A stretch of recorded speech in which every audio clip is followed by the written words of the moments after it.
Bob's also in that picture. And so it's, Bob is a member of the class of 1941, and he knows most of the names on the World War II monument and knew these kids. He also knew that the way the granite got messed up down there was a cadet put a stick of dynamite on it, which I found out when Bob and I were out there talking. He was born and raised in where Chip Cook and his family now live, and he was in school from 1939 to 1941. He, after graduating, he enlisted in the Navy. He was in the European theater. He was in 5 major campaigns, including D-Day in Normandy. He returned to Oak Ridge in 1948, spent the winter semester here at the school, and then went on to NC State, where he graduated in 1952. That's it, sports fans. Let me introduce Bob Benbow. Thank you, sir. I have known these people at the end forever. One of the things that the part of my family and part of their family came here from Nantucket. The part of my family that came here from there was Murross. Murross came here from Nantucket with them. And they've been, I've known them, used to go to wheat thrashing. He had an uncle, Jimmy.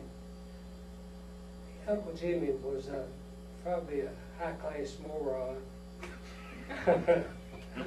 I mean, he was a nice old fellow. He always wore dungarees that rolled up about that much. We used to tease him. He'd come to wheat thrashing. We'd tease him with getting up wheat in there to last a year. But he was a wonderful fellow. But anyhow, it's been a pleasure all of these years knowing him. I especially loved his mother. She was one of my buddies. Now, I don't want to use the I word much, but I'm afraid I have to. I want to talk about the Benbows, the Lowrys, the Holts, and Whitakers. You said I was a member of the family that was the founder. I came out here about 10 years ago, and they had the list of founders. I am kin to 5 of them. I didn't know that. My great-grandfather was the chairman of the group that started the school. And he recruited everybody around him. His father-in-law, who would have been my great-great-grandfather, was a great-grandfather also. I didn't, Clark, I never knew any of the Clarks. And the Lowrys, and some more people that I don't even know the name of, but that the Benbows, I don't think gave any money, about 50 cents or $10 or something like that. The Lowrys, there was an old fellow named Hickory Lowry, lived right up here where the tractor place is. He gave all this land to the school. He had ran a distillery, and he closed, when the school started, he closed his distillery down, which was, this, you talk about 1852. And alphabetically, my grandfather was the first graduate.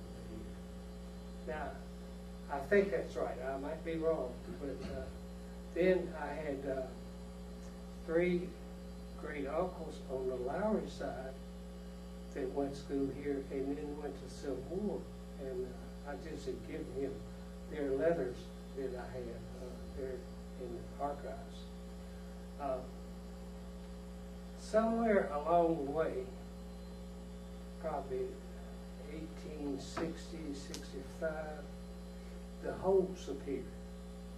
And they probably were the movers and shakers for many, many long years. And then there was the Whitakers appeared. And there was, in 1920s, there was one of the Whitakers that was the president until 28. And then E.P. Holt took over. Well, E.P. Holt was a good president. He taught one thing and they quit having it, was Latin. They quit teaching it for long. But he was faithful and he sold the uniforms. And he probably made a killing. He was part of the community as much as he was president of the school. He owned a farm back over here. I don't remember how many acres. Must have been quite a few. And his brother owned this, the shopping center and all, both sides of the road. So, who was president when you were here? Chandler? Right. T.O. Wright. Then he died, and Bill Chandler was the president. And during Chandler was the years when they dropped college.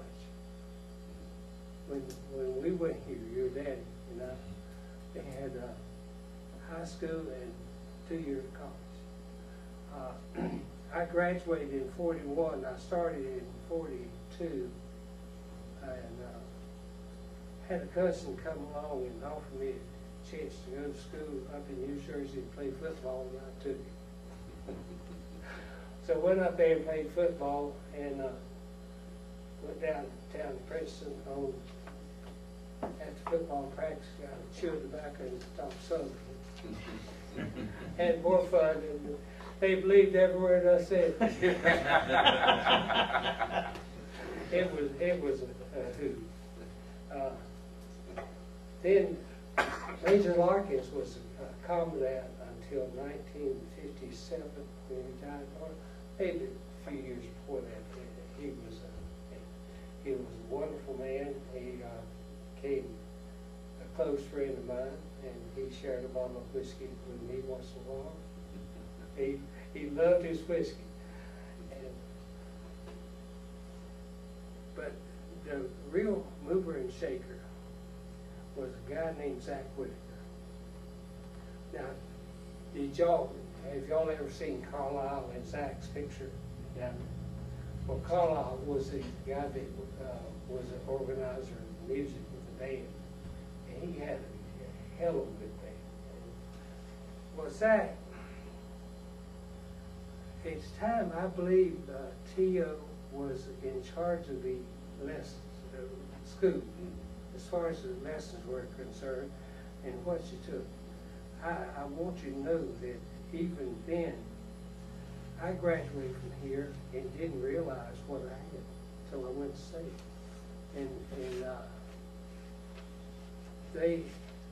It was prep school per se. I mean, it was everything was perfect. Now, I didn't make the best grades in the world, but and Zach, get back to Zach. There were two things that I want to tell you that you should know. My brother and I went to school here.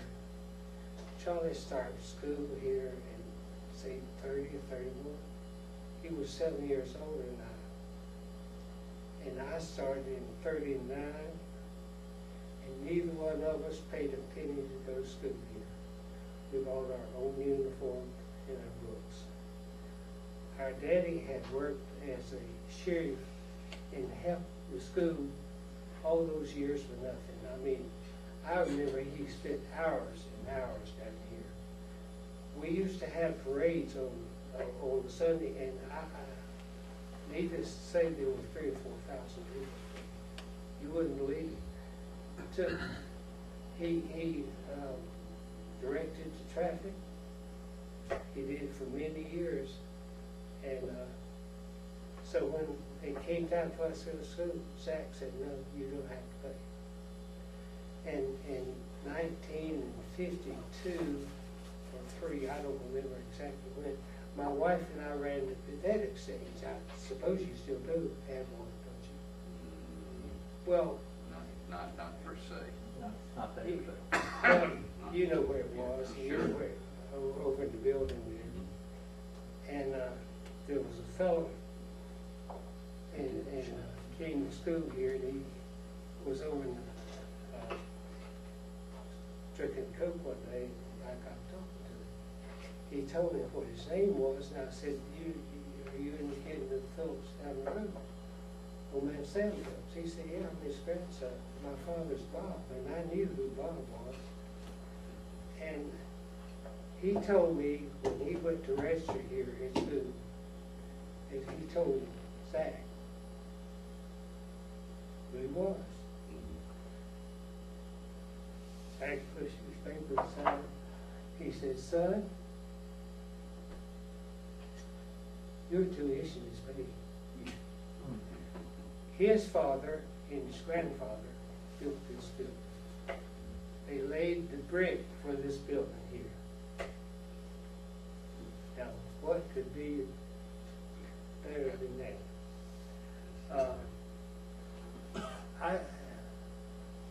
I need to tell you about Oak Ridge when I was a kid, because you won't believe it. Before 68 was over, nobody came here unless they were coming here. And anybody that got lost, we knew who they were. We knew every car. We knew everybody that lived here. And it was so far out in the country that there wasn't but, well, you could go this way down by the mill and go, what is now, what's that road? What's the road? Alcorn. But that wasn't the name then. I don't think it had a name. To town, you'd go on dirt road to almost Gilbert College. But the road was paved down to 220, and you could go that way. So, but when they opened it up, they didn't open up the Stokesdale end of it till 1948, 49, and which always amazed me. And while I went to school here and started in 39 and got a graduate ring. I don't think it has what year. Yeah, 1941. I bought this ring in 41. In 1944, we had been to Benbow for 3 months on the ship.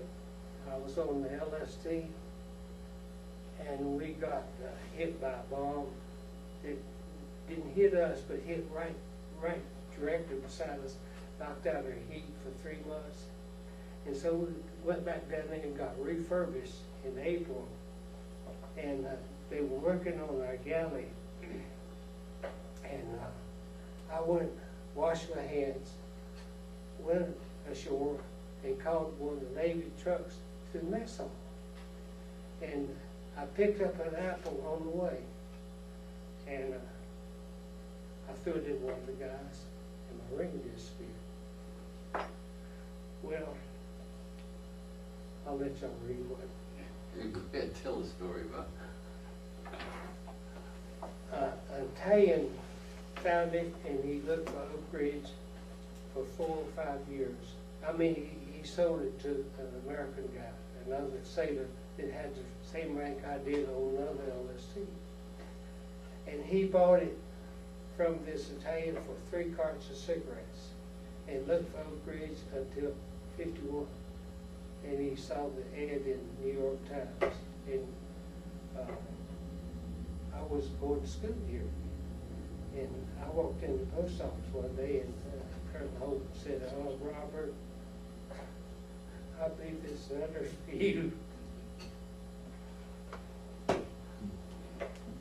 The guy wanted to send me the ring back. And he did, and the day I got the ring, Captain Chandler was in there, and Captain Chandler sold the ring to me. And he was a publicity man for the school. He wrote it up, sent it to the paper, and he hit Associated Press and went all over the country. There's a little clip. It's pretty neat. That's awesome. It is awesome. Well, I'll tell you a little bit about LSTs. I was actually, they were, does anybody know what they are? What an LST? That is right. There it is right there. That was it. That was its Is Salerno. that your LST? Yeah, that was its Salerno. Are you, is that Montgomery right there? Yeah. You're standing in Montgomery? Oh my gosh, I'm sorry, I'm jumping ahead. Yeah. I didn't take that picture, by the way. Somebody else did. Is that on the back side? Yeah, Phil Marshall Montgomery. But anyhow, an LST was a landing ship that went in and landed on. They were first invented by the British. They had two of them at North Africa. But they took old ships and it didn't work too good. But these things, they put steel on the bottom, real thick steel, and we were flat bottom, so they could go in and land on the beach. They were 328 feet long and 50 feet wide. Well, it so happened this was the first one they made. All they had, all they made with it was places to carry small boats. And places for guns and places for us to sleep. There was nothing else on there. There was no washing machines, there was no anything. There was no accommodation. It wasn't air conditioned, but we did have heat. That was about the main thing. And we didn't know the difference. We had no radar, and first place we went was Bermuda and then to Africa. And we were actually in Africa for the last part of the battle. And in the summer of '43, we were in Tunis, in the town of Bizerti. Any of you have heard of Bizerti? And Bizerti has a inland lake. It's about 12 miles. A beautiful, beautiful place with a little on the backside. There was a little town called Ferryville, and that was where there was the only dry dock in Africa, in that part of Africa, was right there. And it must have been 50, 60 years old. That was a stickiest thing you ever. You get in there, they'd put you in there. And the temperature in Africa in the summertime was, man, it was awful. Like 115, 120 all the time. But we stayed there for all of the rest of May, probably half of May, all of June, to the 1st of July, when the invasion of Sicily was. And it must have been 50 or 60 of us there, and loaded up from there and went to Sicily for the invasion of Sicily. And this was the first time that any LSTs or amphibious forces hit any beaches. They really didn't know they were. And we, on the way over there, we had a meeting on the fantail, and they told us that they expected 88% casualties. That was good news. Well, really, there wasn't anything like that. I think a couple of LSTs got torpedoed or bombed. And at our beachhead, we went into a beachhead called Lakata. And the thing about it then, we were about every 5 minutes would have an air raid. I mean, they just, their airfields were inland, and this place was mountainous right to the sea. I mean, just a huge mountain. And all of a sudden they were right down on top of it. But we didn't get hit. But the second morning we were waiting to go into a little bit of port. The port wouldn't take but 4 ships at a time. And we were waiting to had just had general quarters. And I always told, I was on the gun, I always told my gunner, said, if we ever get straight, you just gonna have to walk all over me because I'm gonna be laying on the deck. He said, that's all right. We were sitting there like this, looking at this ship burning over on the beach. I turned around for some reason, and it was ME-109. He was that high off the water. And already you could see the bullets just coming. I punched him, turned the gun around, and hit the deck. I kept watching through my elbow here. I kept, makes that son of a bitch go fire. And finally, it seemed like forever. He started firing.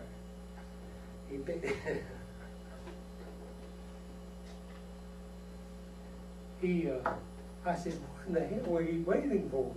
He said, I wanted to see his eyes. I said, see his eyes? Did you see it? He said, hell yes.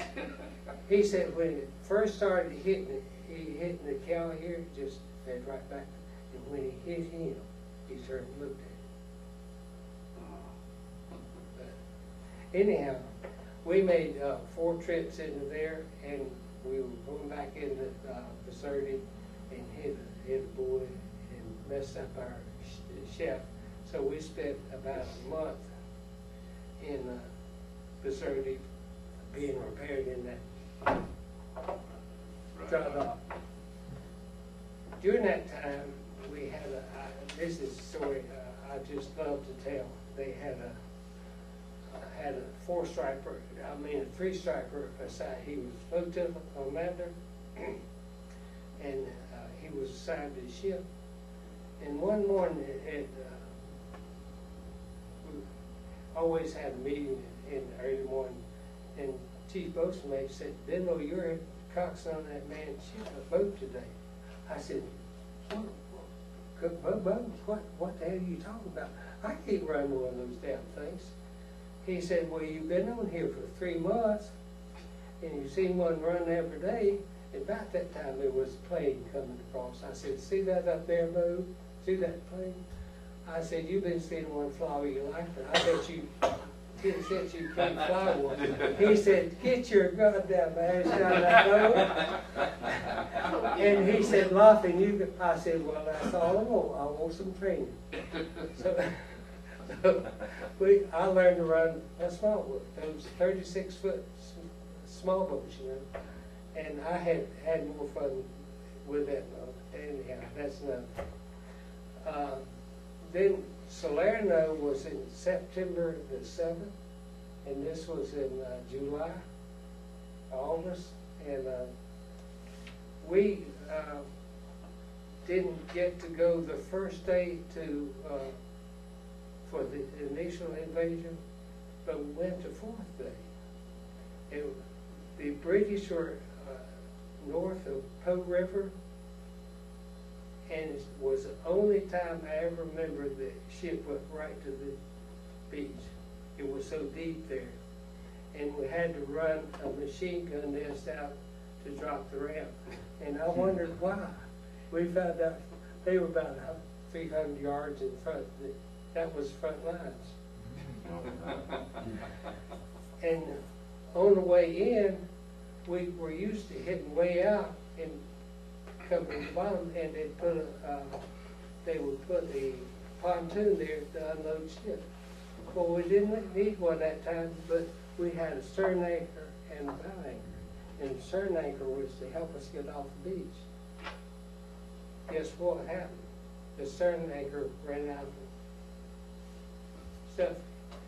And somebody was smart enough to take a rope and with a knot on it and tied around that real fast. Before you lost the chain. Before we lost it, we went back and picked it up. And that was the front lines. We had to kick the British off. They were scared. Well, we were scared of them too. But everybody moved out. And they shifted a lot of the stuff to help us get there. But that was something else. Well, we made Salerno and Angio. That Salerno was the Italians surrendered at that time. So they joined us in the fight. Then Churchill had this bright idea that we should go behind the lines and hit Angio, and we were chosen to do that too. That probably was the worst battle of World War II for us. I know it was for us. We made about 30 trips into there, and there was a big old gun up about 15 miles up on the hill, a railroad gun that back in when the bomb didn't come back out. And every time we went in there, everybody would get on this side of the superstructure. Because we knew and sure enough, he'd fire at us. And we'd go out, we'd get on the other side. Anzio Annie. Huh? Anzio. A-N-Z-O. Anzio Annie. Yeah, I started to bring that picture. I've got some pictures that, thank God. It's in Maryland, up in Maryland now. Yeah. And we, all during that time in Italy and Africa, their Air Force was strong. I mean, it was nothing for us to be in 5 air raids in one night or one day. Actually, I took the log and looked at it and counted. We were in 500 air raids. Well, sometimes it didn't show, but most times it did. And the next one was Normandy. And believe it or not, that was the easiest invasion we ever made. We took the British and into Sword, Juneau rather, and we took I can see some of those pictures now of those houses that are still there, and they were, but we made about 30 trips to France, off and on, carrying supplies, went to all the beaches, all 5 of them, and went to Cherbourg, to Lahore, and it was quite, I feel like a world travel. But in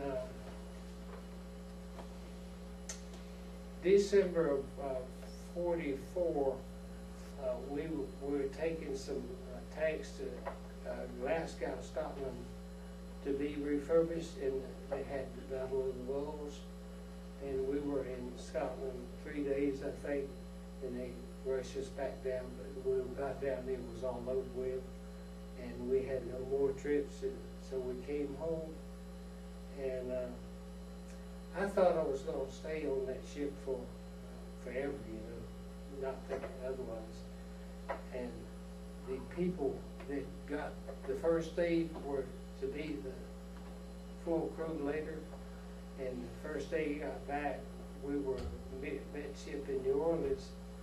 The first day we got back, they had a list of in the morning when I went up to eat breakfast, people that would be transferred the next day. There were 15 of us. I led the list.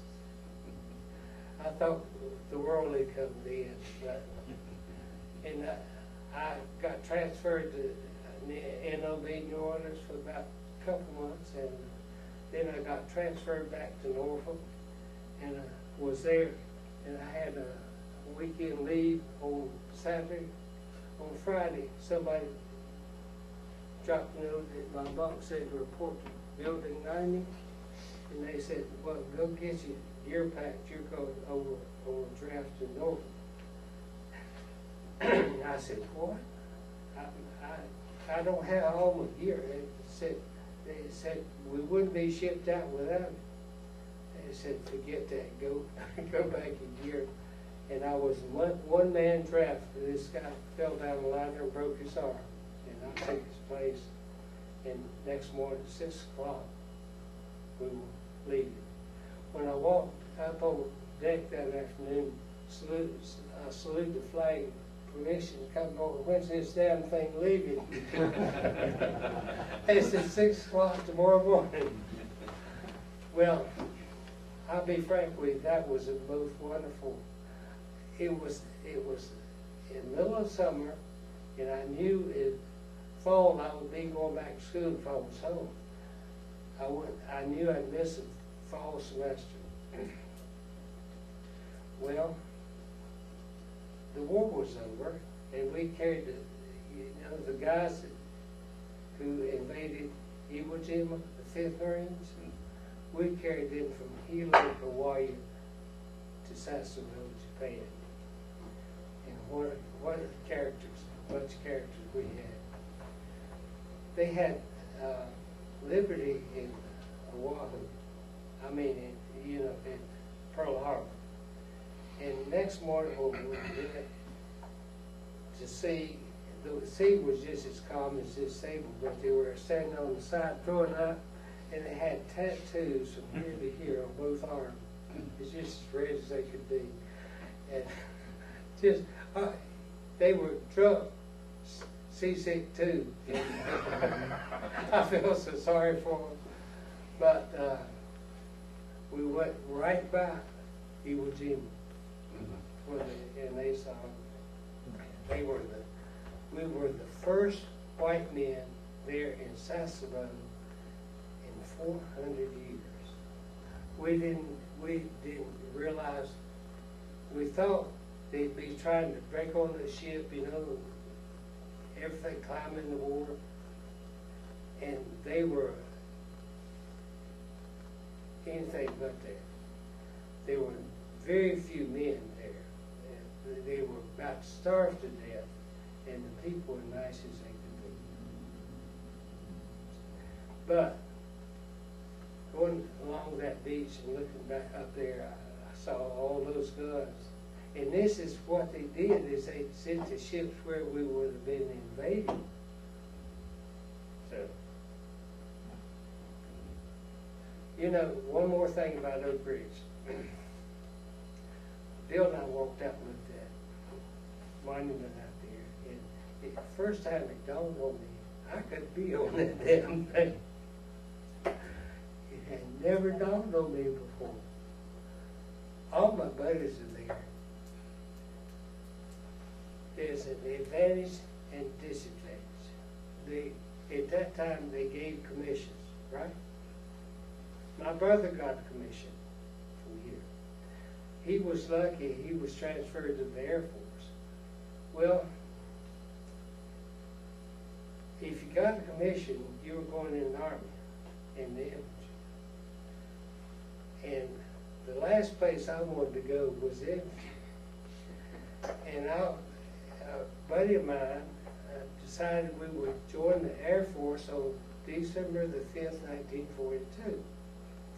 And on Sunday morning, December the 4th, the Greensboro Daily News headlines were that high. All enlistments stopped. We thought we just knew we were going to end up in the infantry. Well, about 2 weeks later, I saw him at Sunday school one morning. He had a little piece of paper he shook at me.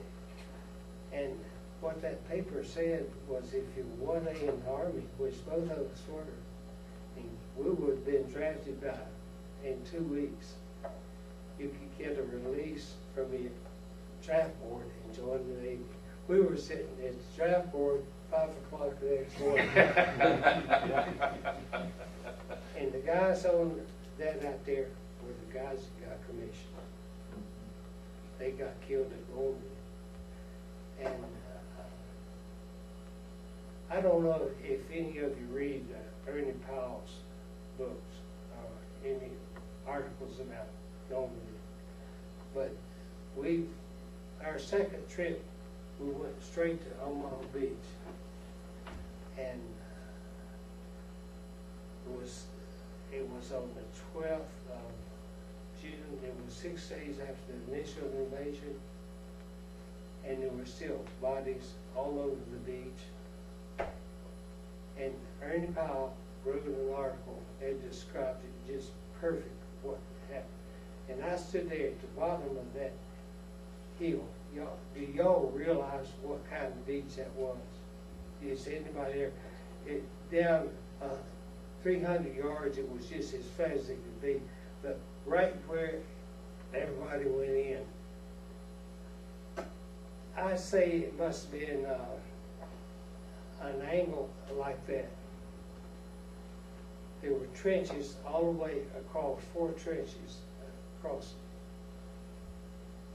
There were machine guns, nests that they could fire. An ant couldn't have lived. And the top of it was about a 5-inch cannon headed up the beach. And that's where you saw thousands of our guys killed right there. Well, there was a truck up there picking up the dead. It was 10 o'clock in the morning, and the sun was behind the hill, and I was standing down there. And this was a silhouette. There were 2 guys that get their feet and their hands and throw them up on that truck. Their arms and legs and heads that stick out. And I had the privilege I went to D-Day Museum dedication in 2000, June 2000. Had to go to a hotel to pick up our tickets. I formed a reunion of our guys in '90. I kept waiting for somebody to do it. One morning I woke up, I knew who was going to do it. So we had reunions up to this year, but we went down there that year, and as I was picking up my tickets, there were 5 GIs, and they were the guys that broke through all of that when I went up that hill. And how in the world they did, nobody will ever know. But there were advantages to being an officer. There were advantages if you didn't go in to being a private rear ranks. And when I came back in 48, they asked me what I wanted to do about the military. I had to do it. There wasn't any out. I didn't have a dress jacket. I said, well, I can't be in any parades. They said, why? I said, I don't have a jacket. And I had 2 pairs of pants, and my mother taking the stripe off of them. She had to sew them back on. I said, I would just enjoy being a private rear ranks.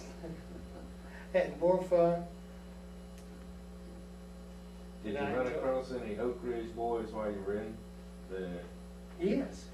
So I was you walking saw- down the street in Honolulu one day, and a soldier next to me, I thought I knew, and he had a bracelet on, and I looked down there and saw his name on it.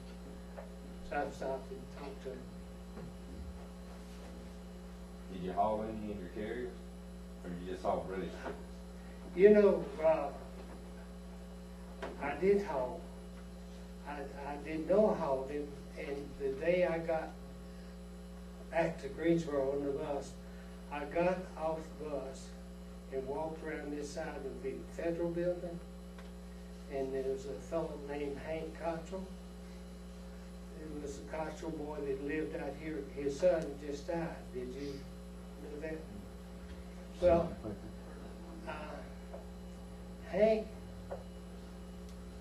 was in the infantry, and he got a battlefield commission. And I said, Hank, tell him that, where'd you go? He said, well, I went over to France on LSD. I said, what number was it? He said, number 1. I said, what? And I didn't see him, actually. But I couldn't believe it, that he and I were on the same ship at the same time. So maybe a day or two. What about the picture of Montgomery? Is that you in the picture? Or? No, No. that's another general. He was a general that was in charge of NATO later on. I forget his name now. Somebody took a picture, and I was somehow given one at the time. I don't know how I got it, but they said it took place right in front of the ship, this picture did. But, you know, so many things would be going on when you were landing there. This wasn't the original first day. See the pontoon, what I'm talking about? Yeah. This was probably 2 or 3 weeks after the initial invasion. We got in a storm at this place right here. Not that day, but the 4th trip we made over there. We were told to go in by the admiral, and the skipper said, well, can't you see that storm back of us? He said, go in there anyhow.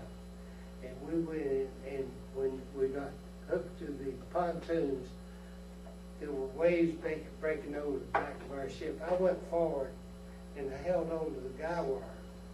I had one of these life jackets on, and after it all happened, I took the life jacket off and turned. It had 2 little, pumped it up. I had holes all in the thing. I never wore one of those things after that. I feel the way. But you learn, you know, well, I got one more story. This one just happened to me. I think you will enjoy it. I did. It shows you how stupid you can be. About 3 years ago, I knew I needed hearing aids, so I knew that it was caused by the guns. All we had was cotton to put in the ear. So I went down to the local VA and applied, and I thought I applied for hearing aids. Well, it went on, and last year I had an appointment at Winston-Salem VA and to have a hearing test. Well, I got up there and they assigned me to a room. There were 3 first-class bullshitters in there, and I sat there and listened to them. Finally, they said, "What are you here for?" I said, "Well, I'm here for hearing aids." They said, "Bullshit. Your people in this room are getting pensions." I said, "Pensions? Hell, I hadn't even applied for one." "Well, you gonna get one." I said, "Bullshit. I won't get one." Well, 3 weeks ago, I got a check for $2,700. I got a pension of $127 for the rest of my life. That's funny. Now, was I stupid or otherwise? Still can't hear, but you got a No, I have some, but I got an appointment next week. I'm going up there. I'm going to get. Actually, World War II guys could ask for the moon. They'll just about give it to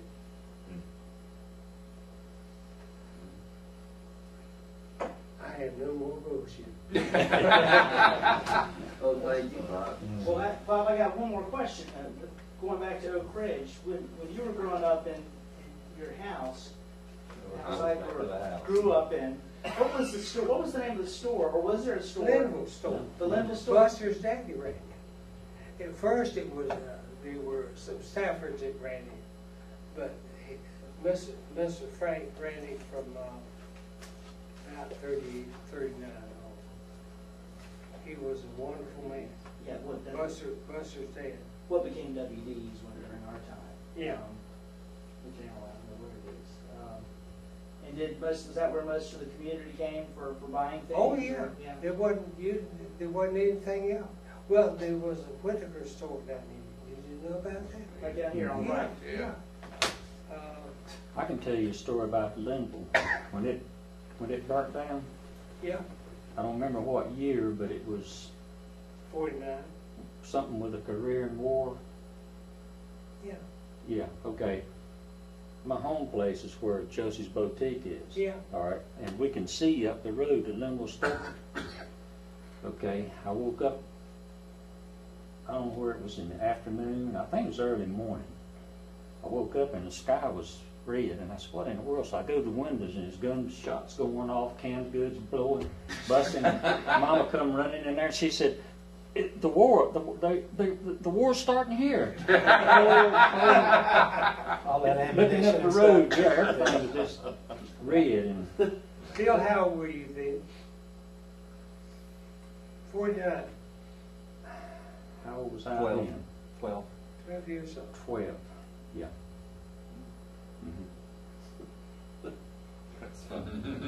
Yours in our backyard. Yeah. I was in school at State when they came home that weekend. It had really done away with all our trees on the right next to us. But it was a two-story Oh, store. it was. They had everything. They did. Was it in the exact place where the brick Yeah, store is? exactly. Exact same place? Except it was moved more to the front than WDC. Yeah. It was about, Can't see any more pictures. say, 9 feet from the road. Maybe a little less. Now, before Cincinnati was built, how did you get toward Greensboro? I know you said Alcorn Road, but where did was the road in the same place it is now? That just No. No. I can tell you a story about that too. It cut right back of the mill, Yeah. and it went across the creek there. There were two guys that lived, and they would go down that creek and wet it real good so people get stuck up. And they charged them for It it. was, Yeah. Charged to pull them out. But where did it come up to the campus? Oh, How did you get to Oak Ridge from, was it down at this intersection? So it was at that intersection, it just turned? Up at school. Back Okay, to school, yeah. okay, where that road is. Limbo But when Road. I was a kid and whenever we could make a trip to Greensboro, it was an all-day Yeah, deal. right, Mhm. right. Well, wasn't there like an old plank road that went down and actually went over towards near Fogelman Road? Do you remember that? Okay. The Plank Road was down close to Tampa, Oh, okay. Yeah. I think. Well, Bob, where was Carolina Lake? When was that drained? Where was it? When was At it?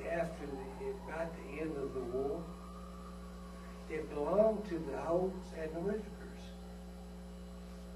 The who? The Holtz Holts and the Whitakers. and The the Whitakers. Whitakers. It was a beautiful lake. Oh, yeah.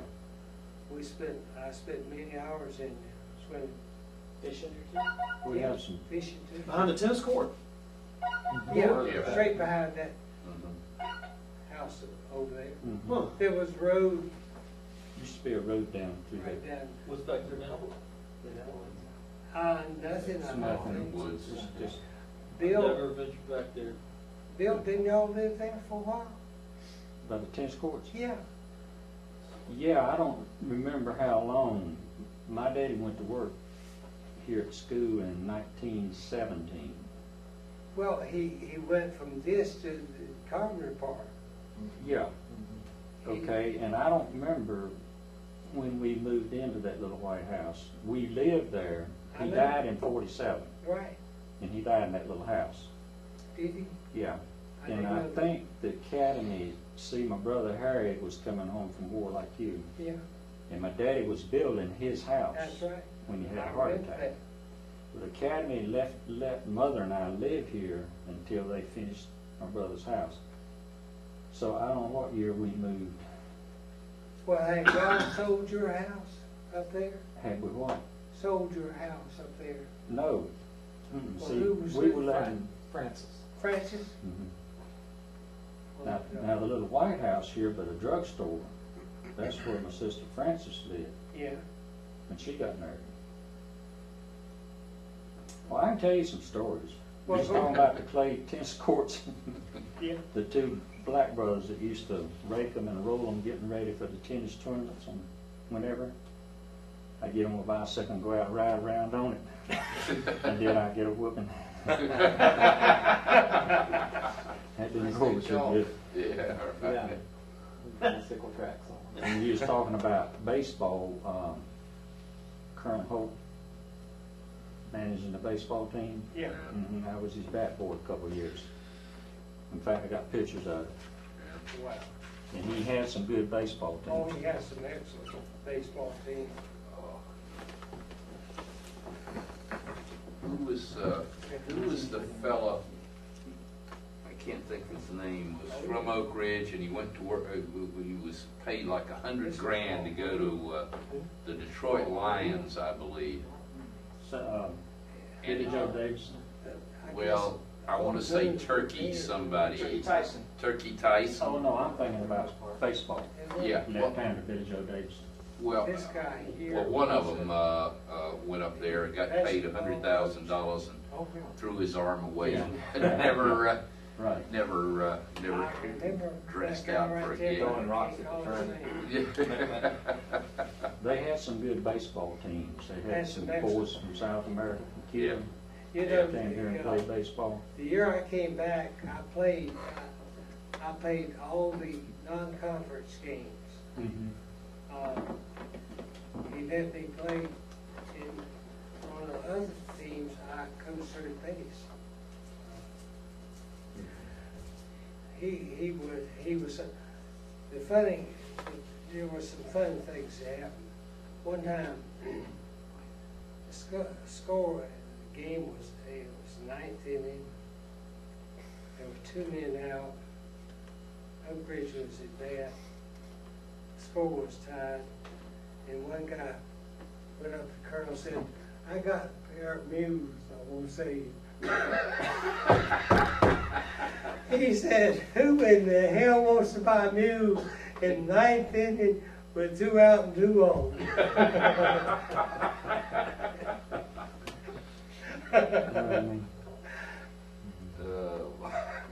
Bob, I got one last question for you about my house.